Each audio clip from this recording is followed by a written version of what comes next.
আল্লাহ পাকের আগে কিছুই ছিল না, বরং অতীত, বর্তমান, ভবিষ্যৎ এটা সময়ের মধ্যে আছে, যে সময়ের মধ্যে আমরা বাস করছি।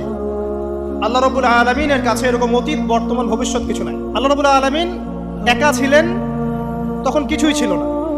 আবার যখন সবকিছু ধ্বংস হয়ে যাবে, আল্লাহ পাক একাই থাকবেন, আর কিছু থাকবে না।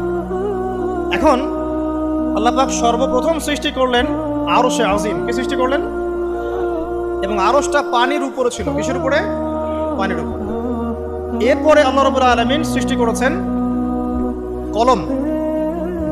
আল্লাহ পাকের কাছে লাউহে মাহফুজ আছে। লাউহে মাহফুজ মানে সুরক্ষিত একটা ফলক। এখানে আল্লাহ পাক কলমকে বললেন লিখো। কলম বললো যে মাযা আকতুব, আমি কি লিখবো হে আল্লাহ? আল্লাহ পাক বললেন কিয়ামত পর্যন্ত যা যা হবে, শেষ দিন পর্যন্ত যা কিছু ঘটবে লিখে ফেলো। কলম লিখে ফেলেছে কিয়ামত পর্যন্ত কি কি হবে। অতএব আপনার রিজিক নিয়ে এত টেনশন করার কোনো দরকার নেই।